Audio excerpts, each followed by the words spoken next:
Bonjour et bienvenue à cette deuxième vidéo de notre 8e semaine de MQG 103. Dans cette vidéo-ci, on va encore poursuivre avec un exemple avec les dérivées partielles, l'exemple 4.2.7 qui, comme on le voit, est un exercice qui est quand même assez difficile. C'est un exercice ici qui est plutôt algébrique, mais on va quand même s'en servir. Donc ici, on repart un peu d'un exemple qui a été fait précédemment en lecture, encore une fois, qui n'avait pas nécessairement de questions. Donc c'était un modèle qui était décrit par Cobb et Douglas qui nous permettait de modéliser donc ce qu'on appelait la production totale d'un système économique. Donc on avait noté P. Et on avait dit que cette production totale-là, on pouvait l'exprimer en fonction de seulement deux variables. Donc la première variable qui était la quantité de travail, qu'on avait noté L, et la deuxième variable qui était l'investissement en capital, qu'on avait noté K. Et donc là, ce qu'on va faire ici, c'est qu'on va aller utiliser les dérivées partielles pour montrer donc qu'il y a certaines hypothèses là, en lien avec l'économie qui vont être respectées dans ce modèle-là, ce qui vont faire que, en fait, c'est pour ça que ça fonctionne aussi bien que ça. Donc, on a ici là, les trois variables, les trois quantités d'intérêt. Donc, si on veut les mettre en relation, on a besoin d'une fonction. Donc, c'est ce qu'on va faire en partant. Donc, on va dire, on note donc P qui est une fonction de L et K. Donc, c'est ce que ça veut dire ça ici. Donc, ça ici, ça va être la fonction de production. Et ce qu'on dit là, c'est qu'on va aller étudier un peu les dérivées partielles de cette fonction-là. Donc, il y en a deux possibles. On dit que la première dérivée partielle, donc la dérivée de P, donc de la fonction P par rapport à L, donc ça c'est une écriture qu'on avait vue là, pour les dérivées partielles, c'est une autre écriture qui existe. Donc à la place d'écrire P dérivé par rapport à L, plutôt que d'écrire PL LK comme ça, on peut aussi écrire ça ici, qui veut dire la dérivée de P partielle par rapport à L. Donc ça, qu'est-ce que ça va nous donner comme information? Bien ça va nous donner un taux de variation. Toutes les dérivées nous donnent des taux de variation. Cette fois, ça va nous dire comment est-ce que la production varie lorsque la quantité de travail change. Donc ça porte un nom particulier. En économie, on va parler de production marginale par rapport au travail, ou encore on va parler de la productivité marginale du travail. Ça, c'est la première dérivée partielle possible. La deuxième, ça va être de prendre la fonction P et de la dériver cette fois par rapport à K. Donc, cette fois, qu'est-ce qu'on est en train de regarder? Ça va être un taux de variation, encore une fois, de la production, mais cette fois par rapport au capital. Et encore une fois, ça a un nom particulier. Ça ici, ça va être la productivité marginale du capital. Et donc, les hypothèses dont j'ai mentionné tout à l'heure peuvent s'énoncer comme les trois points qui sont juste ici. Donc le premier, ça dit que si le travail ou le capital devient nul, la production devient également nulle. Donc s'il n'y a aucun travail ou s'il n'y a aucun capital qui est investi, il ne devrait y avoir aucune production. Donc ça, on va pouvoir peut-être le voir au travers de la fonction tout à l'heure, mais c'est une bonne information à garder en tête. Le deuxième point, on nous dit la productivité marginale du travail. Donc ça, c'est notre dérivée en orange, donc la dérivée par rapport à L. Donc ça ici, c'est proportionnel à deux choses. Donc la quantité produite et la quantité produite par unité de travail, donc unité de travail qui est notre variable ici en L. Et on va tout de suite skipper par-dessus le point 3, puis on va aller voir un peu plus bas de quoi est-ce qu'on parle. Donc on nous dit ici donc la production par unité de travail. Donc ça, ça revient à dire donc la quantité produite par unité de travail. C'est la même chose là, finalement que cette quantité-là, P sur L. Donc c'est la quantité produite au total et on divise par tout le travail qui est fait. Donc, ça, c'est la quantité produite par unité de travail. Et donc, ici, on parle de productivité marginale de travail. Donc ça, c'est la dérivée partielle qu'on avait qui est par rapport à L. On dit que ça doit être proportionnel, donc ça va être multiplié par une constante si on veut. Donc peu importe qu'est-ce que c'est, ça va être exactement cette quantité-là qui est multipliée par un autre chiffre. Comment est-ce qu'on peut noter ça? On va dire que la dérivée partielle ici, elle est égale à P sur L, donc à ce rapport-là, mais qu'on va venir multiplier par une certaine valeur de alpha qu'on ne connaît pas ici encore. Donc là, si je venais noter un peu pour bien identifier qu'est-ce qui est quoi là-dedans, donc la productivité marginale de travail, ça ici, c'est cet élément-là. Le proportionnel, donc ça ici, le petit 2, ce serait cet élément-là, et donc la quantité produite par unité de travail. Donc, on a ici la quantité produite et ici le nombre d'unités de travail. Donc, on peut un peu décortiquer cette phrase-là comme étant une équation mathématique. Et on va pouvoir faire exactement la même histoire là, avec l'hypothèse 3. Donc, si je remonte, on nous dit la productivité marginale du capital. Ça ici, c'est proportionnel à quoi? Donc, encore une fois, à la quantité produite, cette fois par unité de capital.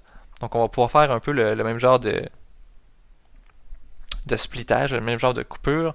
Donc, ça ici, la productivité marginale du capital, ça va être mon terme 1. Ça, on sait, c'est la dérivée partielle.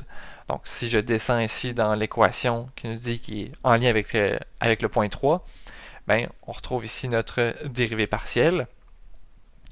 Je vais skipper le proportionnel. Donc, si on nous dit la quantité produite, donc ça devrait être la même chose que tantôt. Effectivement, on retrouve ici encore une fois un P. Et on trouve ici unité de capital, donc il devrait être notre autre variable, pas le L, mais bien le K qu'on retrouve ici. Et notre proportionnel, donc ce qui vient nous dire, proportionnel, ça veut dire qu'il y a un certain facteur qui va relier les deux quantités. Donc ici, on ne sait pas c'est quoi ce facteur-là, mais on va l'appeler bêta, puis on va juste venir le mettre là devant ici. Donc, on a une certaine équation pour la dérivée partielle par rapport à L, une certaine équation pour la dérivée partielle par rapport à K, et on a aussi là, ici qu'on nous dit que si le L ou le K est égal à 0, alors la production doit être égale à 0. Donc, si on n'a aucun investissement, si on n'a aucun travail, on ne peut pas avoir de production. Et donc là, avec tout ça, on va pouvoir glisser en bas et faire un petit numéro avec ça. Donc, on nous dit, on nous donne la fonction finalement. Là. Ici, on nous dit là, si la fonction est égale à cette expression-là, donc la fonction de production est égale à petit b fois L exposant alpha fois K exposant 1 moins alpha, et on considère que le bêta qui était écrit plus haut, donc je vais juste le faire ressortir là, donc le bêta ici qui serait égal à 1 moins alpha. Donc, si on utilise cette fonction-là, on voudrait montrer que cette fonction-là répond effectivement là, aux trois critères qu'on vient de montrer. Donc, le critère 1, il est assez direct parce que le critère 1 nous dit que si L ou K est égal à 0, la fonction de production devrait être égale à 0. Donc, tout juste en prenant l'expression qui est ici, si on remplace L par 0, je vais avoir 0 multiplié par quelque chose. Ça va me donner 0.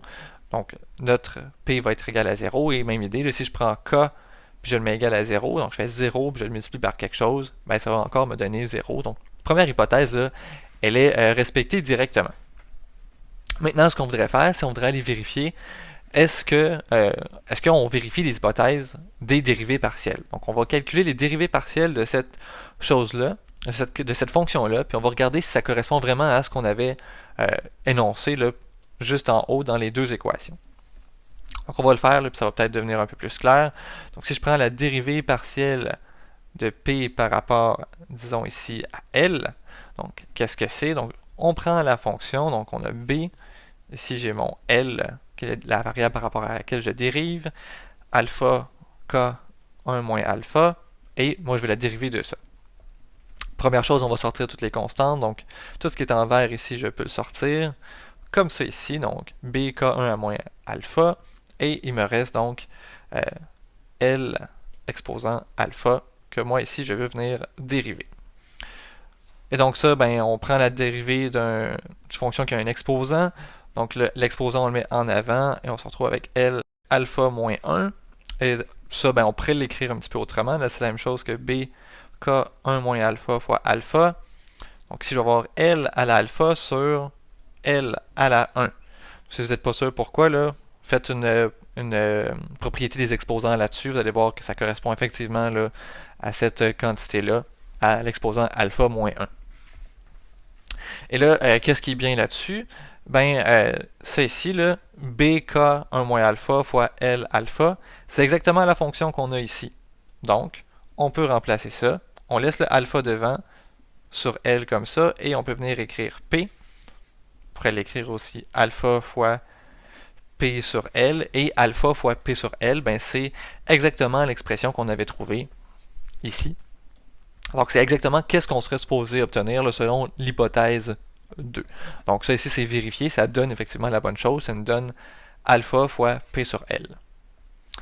On va aller faire un peu la même chose pour l'autre dérivée partielle, donc on va se garder la fonction ici en vue, donc on dérive P cette fois par rapport à K, donc c'est la dérivée de B, L, alpha, K, 1 moins alpha prime, donc on sort toutes les constantes, B, L, alpha, il nous reste la dérivée de K, 1 moins alpha, donc tout ça prime, et un peu comme tantôt, donc B, L, alpha, on prend l'exposant, on l'envoie devant, donc 1 moins alpha comme ça, et on a K, 1 moins alpha, moins 1. Et encore une fois, on va l'écrire autrement, on va écrire ça B, L alpha, 1 moins alpha, K, 1 moins alpha sur K, pour encore une fois vérifier que cette expression-là correspond à celle-ci en utilisant la propriété des exposants. Et on le voit peut-être un petit peu moins bien, je vais dézoomer. Donc, si je prends BL alpha et K1 moins alpha, je me retrouve avec la fonction P que j'ai ici. Donc ça, c'est la même chose que 1 moins alpha fois P sur K. Et on se rappelle, là, 1 moins alpha, ici, on nous a dit que c'est la même chose que bêta. Donc, bêta fois P sur K. Et ce bêta fois P sur K-là, ben, c'est exactement qu'est-ce qu'on était supposé trouver selon l'hypothèse 3. Donc, c'est l'équation qui est ici. On a retrouvé exactement là, cette quantité-là, ce bêta fois P sur K. Donc, on a montré que la fonction qui est ici, qui était la fonction qu'on avait utilisée, qu'on avait montré la première fois qu'on a parlé du modèle de Cobb-Douglas, cette fonction-là respecte là, justement toutes les hypothèses qui ont été apportées par ces deux économistes-là et qui fit là, dans le modèle qui est utilisé ici pour modéliser la production.